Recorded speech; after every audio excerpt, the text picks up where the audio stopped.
All right, so ready to dive in. Yeah. You've given me some fascinating articles about the U.S. election and its impact on Thailand. We've got Thai news sources like the Bangkok Post. Wow. We've got international outlets like the Straits Times. Yeah. And even a 2016 piece comparing Thaksin Shinawatra to Donald Trump. Oh, wow. That's a blast from the past. I know, right? So our mission is to understand how Thailand is reacting to Trump back in the White House and what it might mean for them, going forward. It's fascinating, isn't it? That the echoes of history and all that. It really is. So first off, I got to ask, was anyone really surprised by Trump's victory? I mean, sure, Moo Deng, the pygmy hippo at Cow Open Zoo, ate the Trump-labeled pumpkin again. Right. Like, does that hippo know something we don't? Maybe. But seriously, this is Trump's second non-consecutive term. His first was 2017 to 2021. Yeah, and it was against Hillary Clinton then, right? This time it was Kamala Harris. Exactly. And of course, Prime Minister Paetongtarn Shinawatra offered official congratulations to Trump and his VP, J.D. Vance. Yeah. Maintaining strong Thai-U.S. relations, especially in the Indo-Pacific, that seems to be her priority. But I can't help but think about the irony here. Paetongtarn is Thaksin's daughter. The guy who was ousted in a military coup and compared to Trump. It's, you can't make this stuff up. It really adds another layer to this whole thing, doesn't it? Like, how do they really feel about this? That's the big question. Publicly, Thai officials, like Foreign Minister Marasunjampongsa, say the relationship will remain strong, but there's this undercurrent of unease in some of the articles. Yeah, you're right. I mean, remember the U.S.-China trade war Trump started in 2017? That really hurt Thailand's economy. Oh, yeah, the whole world felt that one. And now there's this worry that similar policies could hurt their recovery. So more tariffs on Thai goods entering the U.S.? Potentially, yeah. Higher costs, less competitive. The Thai Examiner article even suggested Thailand might feel pressure to buy more from the U.S. to balance the trade deficit. Wow. So it's like, we like you, but you got to buy more of our stuff. Pretty much. It's this delicate balance they're trying to strike. And it's all happening while Paetongtarn was in China for economic summits on the same day Trump won. Talk about awkward timing. So Thailand wants to be this bridge builder, a friend to all, but Trump's presidency might make that very, very difficult. Especially with the U.S. and China, vying for power in the Indo-Pacific. Thailand sees the U.S. as a counterbalance to China, but Trump's foreign policy is, unpredictable, to say the least. Yeah, who knows what he'll do next. It makes planning very difficult for a country like Thailand that depends on stability for its economy. And it's not just about governments and policies. Remember, there's a huge American expat community in Thailand, around 100,000 people. Right. They'll be directly impacted by all of this, too. And then there's the whole Thaksin-Trump friendship angle. Oh, yeah, I almost forgot about that. Didn't Thaksin even visit Trump at Trump Tower back in 2016? He did. It's another layer of complexity to this whole situation, isn't it? Like, How much influence does that personal relationship have on Thailand's foreign policy decisions? It's a great question. And it makes you wonder if Thailand actually has any leverage in this situation, or if they're just going to get caught in the middle of this geopolitical tug of war. We'll have to see how it all plays out, but it definitely makes for a fascinating story. So we were just talking about the American expats in Thailand and how Trump's policies could impact them. And it brings us back to the economic concerns. Thailand is trying to be optimistic about the U.S., but those trade war anxieties, they're real. Oh, yeah. Those wounds run deep. 2017, the U.S.-China trade war, Thailand's economy took a real hit. And it feels like everyone's worried about Trump's protectionist policies making a comeback.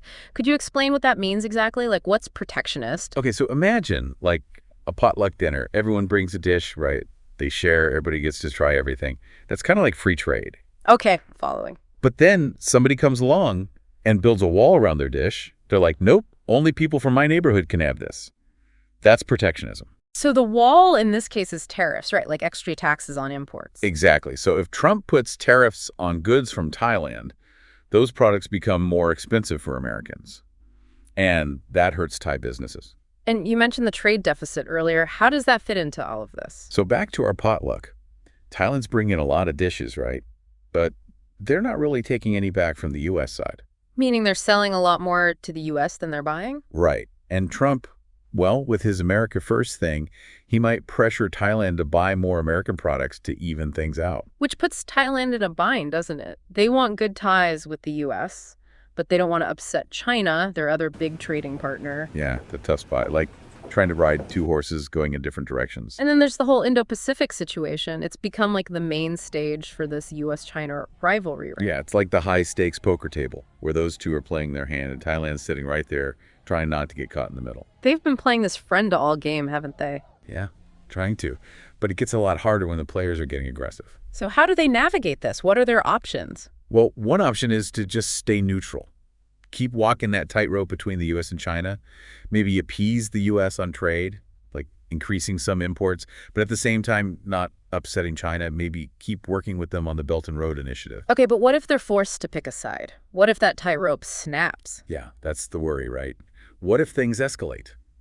The U.S. could pressure Thailand to take a tougher stance against China. So what would that look like? Well, for example, they could limit their involvement in Chinese projects, like the Belt and Road thing, that big infrastructure project China's pushing. So basically, siding with the U.S., distancing themselves from China. Possibly. They might even face pressure to allow more U.S. military presence in the region.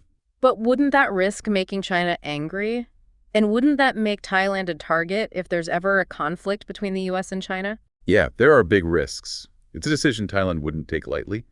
But on the other hand, if they don't do what the U.S. wants, there could be economic fallout, less security cooperation. It's a lose-lose situation, really. It sounds like Thailand's friend-to-all strategy is being put to the test. Yeah, for sure. This is a big moment for their foreign policy. Stick with neutrality, hope to ride it out, or make a choice with big consequences. And we can't forget about Thailand's internal politics either. Paetongtarn Shinawatra, Thaksin's daughter, she's leading the country now. That adds another layer of complexity. Yeah, you're right. Thaksin, he's a controversial figure, ousted in a coup back in 2006. But his influence, you can't deny it. His daughter in power, it adds a lot of unpredictability. And then there's the Thaksin-Trump connection. Right, like something out of a movie, this exiled former leader, he's got a direct line to the U.S. president. What do you think about the implications of this? Could it be good for Thailand, a diplomatic advantage? Or does it just make them more vulnerable? That's the big question, isn't it? It's a fascinating dynamic. We need to explore that further. So we've been talking about Thailand's situation with Trump back in the White House, trade worries, the U.S. and China vying for power, the Trump-Thaksin connection.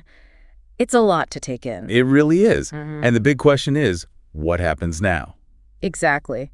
What are some possible scenarios? Like, what's next for Thailand? Well, one path is they just keep doing what they're doing, trying to be friends with everybody. Well, They call being a friend to all. but with Trump back in charge, can they really pull that off? It wouldn't be easy. They'd need some serious diplomatic skills. Like, what would that even look like? Give us a picture of this balancing act. Well, imagine they make some concessions to the U.S. on trade, maybe buy more American stuff. But at the same time, they don't completely ditch China. Maybe they keep working on some of those Belt and Road projects. So kind of playing both sides, but could they really avoid making a choice? Like, eventually, don't they have to pick a team? That's the thing, right? What if the U.S. and China? What if things get worse between them? Which seems pretty likely. Then Thailand's neutral stance, it might not work anymore. They could be forced to decide. And if that happens, if they have to choose. A lot of people are worried about that here in Thailand. The U.S. could put a lot of pressure on them. Like take a tougher stance on China, maybe even let us have more military here. And if Thailand says no? Well, there could be economic consequences, less cooperation on security. It's a tough spot to be in. But if they go all in with the U.S., they'd be upsetting China, right? Big time. Yeah, there are no easy answers. It's a lose-lose situation almost. So we've talked about the balancing act and being forced to choose, but you mentioned something else before, something you called the Thaksin wild card. What did you mean by that? Ah, yes. The Trump-Thaksin friendship. Everyone's talking about it. It's such a strange thing to think about, isn't it? It is. The exiled former prime minister, he's got a personal connection to the U.S. president? Like, what are the chances? What if, okay, just imagine this. What if Thaksin uses that relationship to help Thailand? Not to pick a side, but to become like a go-between. So instead of choosing the U.S. or China, Thailand becomes like a bridge. Exactly, a mediator. Yeah. A key player in the region. I know it's a long shot, but... But it would be pretty amazing for a country of, 70 million people to have that kind of influence? It would be huge. Yeah. Of course, China might not be too happy about it. Right, they wouldn't like Thailand getting closer to the U.S. So we've got these three paths, the balancing act, the forced choice, the Thaksin wild card. It sounds like Thailand has some difficult decisions to make. For sure. And whatever they decide, it'll have a big impact, not just for Thailand, but for the whole region. It's a story that's still being written, you know. Yeah. We just got to wait and see what happens. So for our listeners out there, what should they be looking for? What signs will tell them which path Thailand is choosing?